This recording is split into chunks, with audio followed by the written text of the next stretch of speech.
first time or something? You may have met Fred and Joe. We were here for the last Friends Friends. of the Trace event. So, well, So welcome. Susanna is the one who, with whom I arranged all this. Yes, coordinating, I guess, since Yeah. that Friends of the Trace selection back in October, maybe? Started then. Yeah, here we are. I know it seemed like a while away, so. He was thank looking for y'all. some more work, some more of the H. Taylor warehouse seat. He was looking for that? Yeah, but I wouldn't let him go past the door. No, I just let him, no. Check their pockets first for like a grill or something, bottles, blanket. Oh, gosh. You never know, right? People are wandering around here looking for any loose anything. Right? Anything, yeah, it was a nail. I picked Yeah, it out of the see? driveway. Loose anything. Well, it would end up in my tire. Somebody's tired. That's like if you see There we go. a lot of our big trucks that we have driving around, and they have this bar like dangling in front of them, and I was like, "What is this for?" It's a big magnet, yeah, and it's picking up things like that, so we don't all leave out of here. Well, that was on one of the steel plates, so it wouldn't have come off the plate. Yeah, that was back Yeah. there about where they're doing construction right now. Yeah, because it's yeah, they're all over the place. Mhm. Got a flat tire leaving here the other day, so watch out. We're everywhere. Fair warning. Yeah. So Okay, now, so welcome. have you done a barrel pick before? Anyone done a barrel pick before? You've done Yeah. one, awesome. You've done with the Friends of the With the Trades, Friends. but everybody else is kind of new. Woodford, Old Forester, Knob Creeks, You've been around the block. Stone, Going to Whiskey Bar. Oh, very cool. What's the name of the bar? Geo, In Greensboro. Greensboro, okay, North Carolina. Very cool. Awesome. Well, if you guys want to come on in, I feel, are we still 9? It seems a little short. No, we had 2 people had Okay. to drop out for family things. Perfect. Okay, yeah, if you guys just want to find a spot, we have several set up. Yeah, you guys are getting Eagle Rare. This has been my favorite of the really last year and this year so far. At least I know we're still early, but all the barrels have been phenomenal. And we try to do that with, I mean, we do it with all of our brands, or send through, you know, a strenuous kind of screening before they get to this point. So every barrel that we want to sell in the program, we have to send through our tasting panel, just because when we put barrels in a warehouse and they're a particular brand, we're going to age them there. In this case, since it's Eagle Rare, at least has to be 10 years.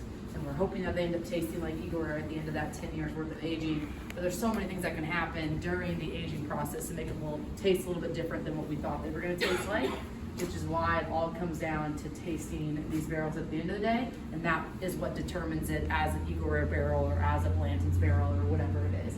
When it goes to the panel, daily they're tasting through samples. They go through like 200 samples a day of different kind of barrel samples.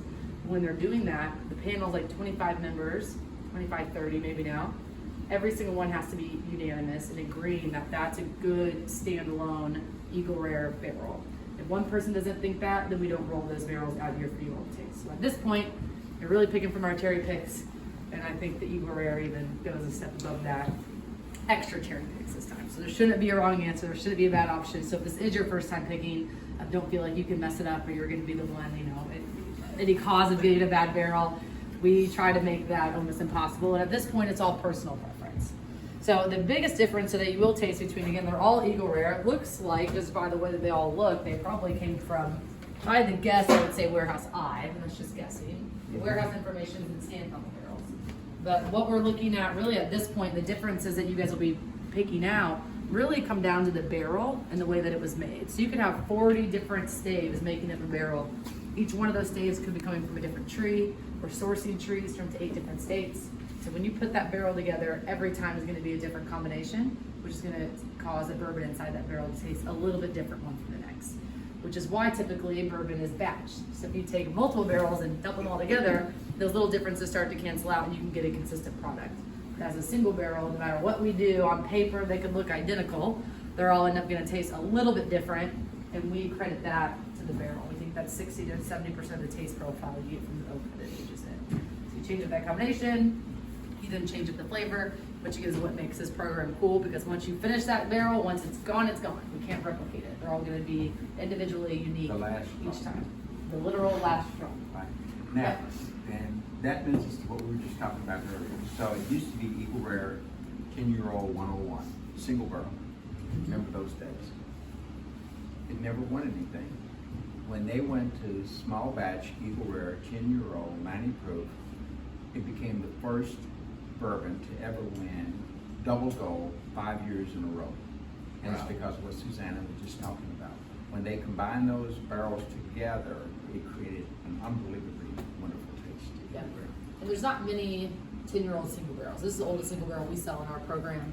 I don't know of many that get to that age, because if you restrict it like they have been doing to Eagle Rare in the past, to being a single barrel and also 10 years, there's only a limited amount of barrels that can really meet the criteria of being a good 10-year-old single barrel. So if you batch them, you have a little bit more wiggle room there. So these, you know, they've been through that, they've all passed, which is why I think that they They're can all be very tasty. labeled 2011, so Yep, so they're even actually over 10. 10 and a half. Yep.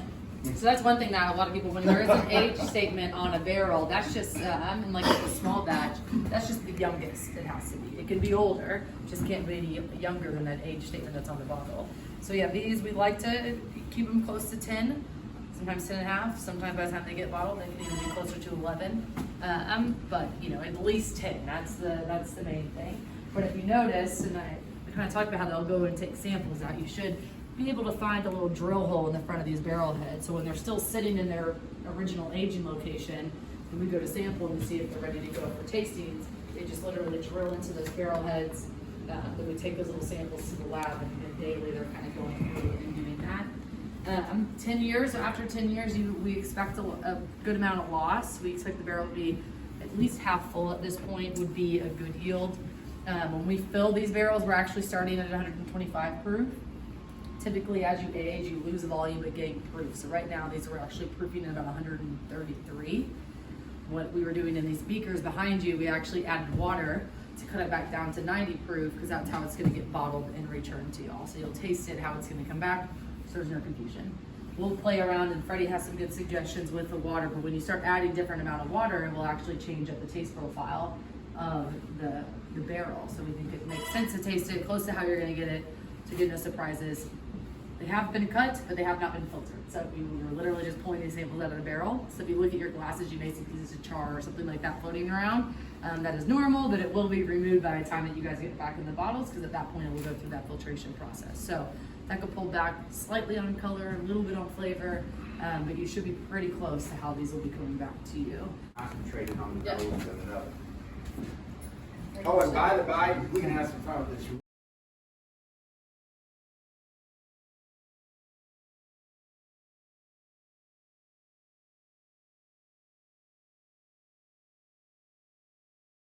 All mash bill number 1.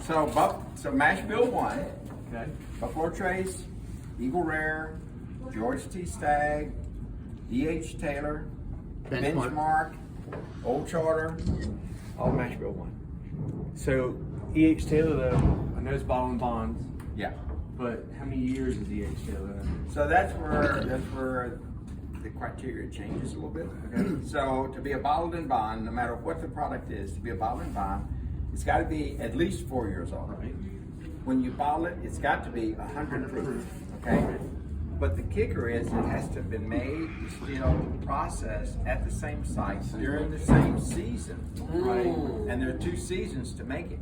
And you're not allowed to commingle the barrels from one season to the other season. And it's got to be at least 4 years old. It can be older, but it can't be anything less than 4 years. So most of our E.H. Taylor product is 6 years old. 6. Yeah, it's running about 6 to 7 years right now. And Blanton's is Blanton's runs about 6 to 7 years.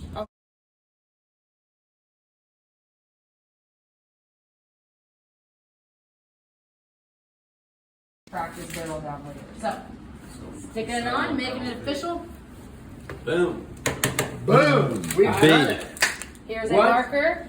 Once you get your pour, once you're done to get your pour, we're going to get a good picture of everybody behind the barrel. Oh, on top. And the cool part about this is when you once you get it, keep a little bit of it in your glass, and I want to show you what happens with the water at barrel proof. Yeah. Okay. It will completely blow your mind. Wow. Joe? Oh man, I get so much caramel. You already had a little bit in there. Yeah. The news Very good. is, I know we're heading down. you get to live like this. What are you going to do for fun? Yes, for fun. This makes it official. Joe, you gotta get over here. Ready? Yep. We're pushing it through. No, just a couple no. minutes. Make it flat-ish. Perfect. Good job, good job. Good job, good job, good job. All right, so there are tall ships and there are small ships. And there are wooden ships, basically. The best ship is a friendship. And to friendship, we shall drink.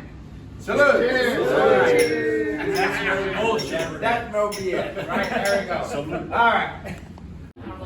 So Josh, here is Freddie, the international ambassador for Buffalo Trace, 3 generations of excellence in bourbon.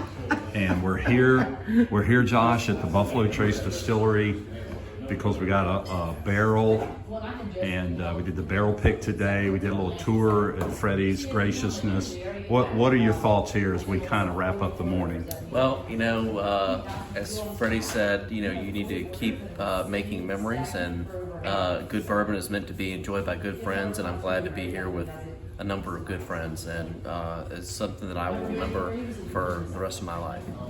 Okay, we're here with Freddie at the Buffalo Trace, and there's the other Fred, my brother, over there. And Freddie, we can't tell you how much we appreciate what you've done today and what you've done literally for the world and bourbon and friendships and honor among people. It's been quite a day, and I'm very appreciative. Well, it's interesting that the two of you have my name in your name. So my name is really Freddie Joe. Oh my gosh. How That's crazy cool. is that? How crazy is this? So, so I truly enjoy doing events like this, and it's because of what we've experienced here today. So it's not about the liquid in the bottle, it's about a moment in time that you get the chance to share something that can never be repeated in your life, but it's a memory that will last forever. So, but thank you for letting me be a part of this, Joe. You were a big part of it, and thank you. All righty. Well, everybody, we're at the end of the day here at Buffalo Trace, and my brother Fred and my good friend Nino from Greensboro here, and what a day it's been. And rare air is the best way to describe it, with an international ambassador for Buffalo Trace and bourbon and good friendships and honor. And it was just an incredible experience. And so I'm going to end it up here with just a little pan. We're out in the front of the gift shop, and I'm going to pan over here and show you the barrels that are here at Buffalo Trace. And we just did a little photo op there, but what a trip. And we have the rest of the day. So goodbye.